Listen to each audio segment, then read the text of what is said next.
The first time we went to Walt Disney World, I thought I had everything planned. I had the tickets, I had the dining reservations, I had the Bibbidi Boppity Boutique, I had all the experiences. We had the lightsaber building experience, we had the memory maker. We've got all the things, right? And yet 2 days in, we're all kind of angry, tired, exhausted, and not everybody's feeling too great about our Disney trip. We wasted some time waiting in lines. We didn't do mobile order on some things. And ultimately, there were like a lot of things that I look back on and now I kind of cringe. But a lot of those mistakes are things that have helped me to plan better trips for other families and certainly for my own as I continue to go back to Walt Disney World. So now that I've learned these things the hard way at Walt Disney World as a dad of three, I want to make sure that I share these 6 things with you so that you don't have the same experience to learning them the hard way that I did.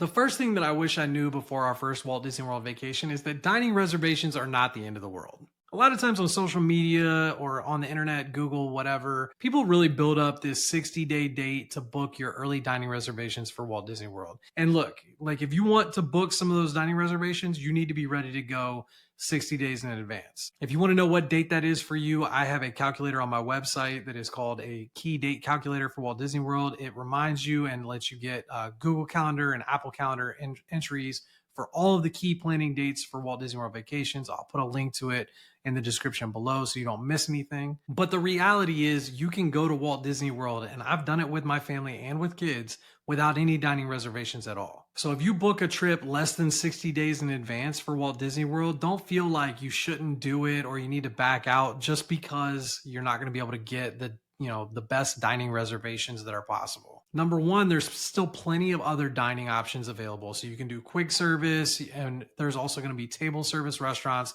that will have reservations available no matter where you are. They're going to have table service reservations available. So make sure you're checking the My Disney Experience app. There's different places that you can set alerts. So when other people cancel their reservations, you can jump on those. I've seen a lot of people get really hard to get dining reservations the day before. Ohana, Space 220, Cinderella's Royal Table, all that fun stuff. Like, don't just give up because you're within the 60-day window or you forgot to make dining reservations. It is really not the end of the world, and your family will have a blast even if you don't have any. Like there are plenty of places to eat. You're not going to get there and not have places to get food with your family and with your kids if you don't have advanced dining reservations. I remember when I was planning my first trip, I felt like I had to have 3 meals planned every single day because all these people hyped up the need for dining reservations, and that's just not the case at all. Number 2 is that rope drop is absolutely not mandatory. If you've listened to this podcast for a while, I talk about it all the time. I'm not a rope drop guy. We are not a rope drop family. Chip, my co-host, who's usually on the show, they are rope drop people. We've done it. I've done it. We've done it plenty of times, and I know how to do it. I know how to give people advice about it, but it's just not our style, and it may not be the fit for your family. If your kids are not morning people or you need a little bit of time to get going, for me, I need to wake up and get my kids breakfast and have some coffee before I'm ready to do much of anything. So the only thing that I'm rope dropping is Gideon's coffee at Disney Springs or the Joffrey Skyliner coffee stop or something like that. I want coffee before I get going with my morning. The last thing I'm thinking about is trying to get all of my kids to stand outside of Animal Kingdom at 7 a.m. to wait in line for the rope to drop. It's just not how we do things. And the problem is that a lot of people listen to podcasts or they'll read articles on Google or watch social media or whatever, and you get it in this mind that you have to rope drop because that's the best way to get all the rides done and to check all the boxes, and you're going to get way more things done before everybody gets there, and that's not the case. Typically you'll get a couple more rides maybe than the family that doesn't rope drop, but it's chaos. It's more time on your vacation. You're going to be waiting in line outside of the park just to get in, along with all the other people that are trying to rope drop, and yeah, it works for a lot of people. There are a lot of families that love to do it, and I'm not knocking those families at all. But don't feel obligated to rope drop if you need some time to rest with your kids. It would mean the world to me if you could take a moment to hit that subscribe button, leave a comment, or even leave a review of the podcast on whatever platform you listen to. I would greatly appreciate it. It means a lot to me. It certainly helps us get our show out to other listeners and to help other families planning Walt Disney World vacations. So thank you in advance. And now back to the show. Number 3, and it still hurts my soul to think about, and I've talked about this story on the podcast before. Transportation at Walt Disney World takes way longer than you think it does. And dining reservations and transportation like usually don't mix depending on what resorts you're in. So let me explain this. So for those that aren't familiar, at Walt Disney World, there's free transportation between the Disney resorts and all of the theme parks, but there's not always transportation available directly between resorts. So if you're at the monorail resorts, for example, they have the Grand Floridian, the Contemporary, and the Polynesian. Those three resorts are all connected to the Magic Kingdom by the monorail. However, if you stay at the All-Star resorts, so All-Star Movies, All-Star Sports, All-Star Music, for example, those three resorts are only connected by bus to the theme parks. You can't go from All-Star Movies to Animal Kingdom Lodge or All-Star Movies to Coronado Springs. So if you want to have a dining reservation, depending on what resort you're at, if your dining reservation is at another resort, you have to figure out how you're going to get there. And one of the worst experiences that I had is the first time that my wife and I took our kids, we stayed at Coronado Springs, which is one of my favorite resorts. I absolutely loved it. Had nothing bad to say. We stayed in the Grand Destino Tower. It was fantastic. One of my favorite meals that we had planned was going to be at Animal Kingdom Lodge at Boma for breakfast. It was a buffet. I had heard so much about it. I had not been there yet as an adult. I certainly had not been there with my kids. And I was so excited for us to get to go and eat breakfast there. But what I forgot is that you have to then get your transportation from Coronado Springs to Animal Kingdom Lodge. So we've got that breakfast reservation at like 8 or 8:30 in the morning. I don't remember what it was. And all of a sudden I wake up and I realize like, I don't know how we're going to get there. At that point, you're starting to realize you either have to get an Uber or a Lyft from Coronado Springs to Animal Kingdom Lodge, or you have to get all three of your kids. And at that time I had my two in-laws and my brother-in-law with me. So we've got a huge group of people. We either have to get them all the way to Animal Kingdom, then take a bus from Animal Kingdom to Animal Kingdom Lodge just to get to our breakfast reservation, or we've got to do the Uber or Lyft. The last thing that I want to do with three little kids is put everybody into an Uber or Lyft just to go to a dining reservation. But even worse is to throw them all on a bus, wait 25 minutes to get to Animal Kingdom, and then get off that bus and wait for another bus to go back to Animal Kingdom Lodge. That's like an hour experience just to get to the 2 miles, if that, to our dining reservation. It's absolutely ridiculous.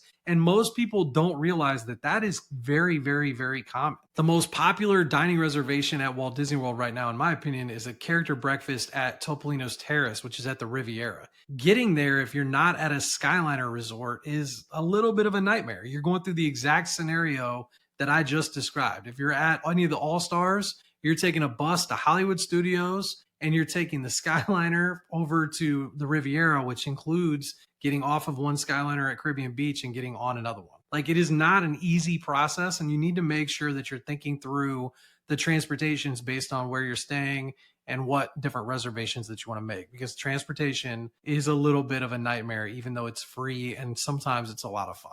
Number 4 is that people don't realize Disney drops discounts after you've booked your vacation. For the most part, people book Disney vacations 3, 6, 9, 12 months out in advance of their vacation. A lot of times Disney is dropping discounts 3 to maybe 6 months in advance of the dates that they're discounting. So for a lot of people, they're going to book their vacation, and then 6 months later, Disney is going to drop a big discount, whether it be 20 to 35% of their vacation package. And they're not actually like discounting the package that you've already booked. They're not going to email you. They're not going to call you and say, hey, by the way, we cut the price of your vacation down by $2,500. You might want to go and make sure it's adjusted. They don't tell you those things. So unless you're continuing to pay attention to the discounts and the promotions, you're going to miss out. Honestly, that's one of the best parts about having a travel agent. And I've done this for my clients. Every single time there's a promotion, I check everybody that's eligible to make sure that we make any adjustments. I do all that stuff for you for free. So I monitor that stuff for you. And in fact, one of my friends was a family. They had booked their vacation before they knew I was a travel agent. And they were staying at the Contemporary in a theme park view room, which was a very, very expensive at that time option at Walt Disney World. And I ended up saving them almost $10,000 because they didn't realize after they had booked their vacation, a promotion came out. I was able to rebook their vacation for them. So they were able to work with me, and they were they saved an insane amount of money for their Contemporary resort stay. And it was awesome. So if you've already booked a Walt Disney World vacation, make sure you're continuing to keep an eye on the discounts. And if you're working with a travel agent, make sure you check in with them occasionally. But usually, like if it's me, I send out an email to everybody saying, hey, this promotion just dropped. If you're working with me, I've already applied it to your account, or I'm already working on applying it. And I'll send you an update with letting you know what the discount was. The next thing that I really wish I knew was that where you stay matters a lot more than you think. A lot of people go to Walt Disney World for the first time, and whether it's because they plan to be in the parks the whole time or they want to save some money, they're like, we're just sleeping at the resort. So they take the cheapest available or the cheapest available at a certain level, and they don't think through the impact that their resort is going to have on their vacation. If you've never worked with me, I am incredibly blunt when it comes to Disney World vacation planning. I'm not going to recommend anything to you that I would not do myself for me and my kids, or that I think would not be a good fit for you just because I want you to book a higher price resort or a higher price vacation package. That's just not how I operate. So I had a family recently that came to me and they wanted to stay at the Riviera, but the only thing that they wanted to do with their 2 and 4-year-old kids was go to Magic Kingdom and Animal Kingdom. The Riviera makes absolutely no sense in that scenario. It's a very expensive resort and it has Skyliner access. The Skyliner only goes to Epcot and Hollywood Studios. And so for the most part, you're going to be spending a lot of money for a location and amenities that you're not really going to be able to use. You'd be much better off spending that money on a deluxe resort closer to Magic Kingdom or staying at Animal Kingdom Lodge based on the park days that they had described. The location, the transportation, the amenities, the dining, and the different things that each resort has that at Walt Disney World, unfortunately, you spend a lot of time trying to figure out which one is best because they're all so unique. But all of those things matter. If your kids really want to have a slide, for example, then you don't want to be at a value resort. There are a lot of little things that can impact what Disney resort you're going to stay at. And a lot of it just goes way beyond price. And people really underestimate the impact your resort choice can have on your overall vacation. Another great example is I'll have people that'll come to me that want to book Bibbidi Boppidi Boutique that are staying offsite. So big families want to stay at Airbnbs. There's a lot of other great villa options that are in the areas, or they want to rent a house, stay at a Marriott, whatever. The problem is that Disney gives all of its perks to Disney resort guests to make sure that people are staying in the Disney bubble. So when you're staying off site, you don't get to book dining reservations as early as everybody else. You don't get to book Bibbidi Boppidi Boutique experiences as early as everybody else. You don't get to book Multipass and Lightning Lane as early as everybody else. So you're going to be behind the 8 ball a lot.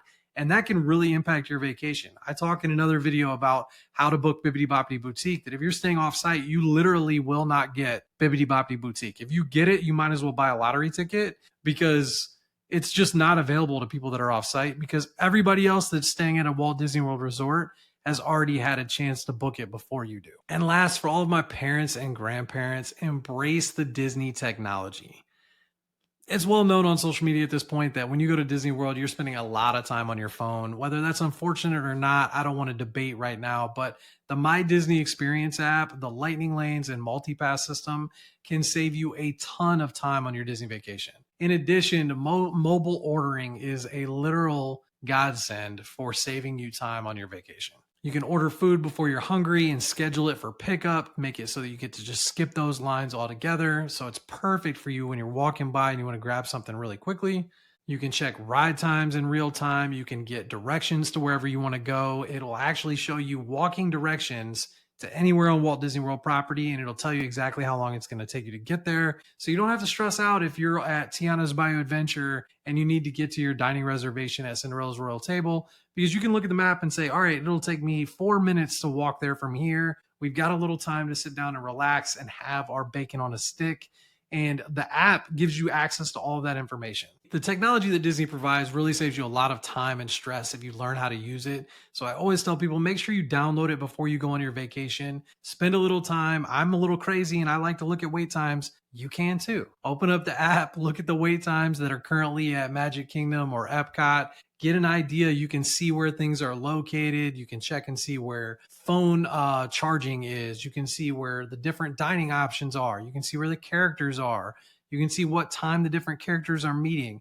There's all kinds of stuff that's really jam-packed in there. Spend a little time before your vacation figuring out how to use it a little bit. I know it can be intimidating. I know it can be complicated. Reach out if you've got questions. I'm happy to answer anybody's questions about the My Disney Experience app.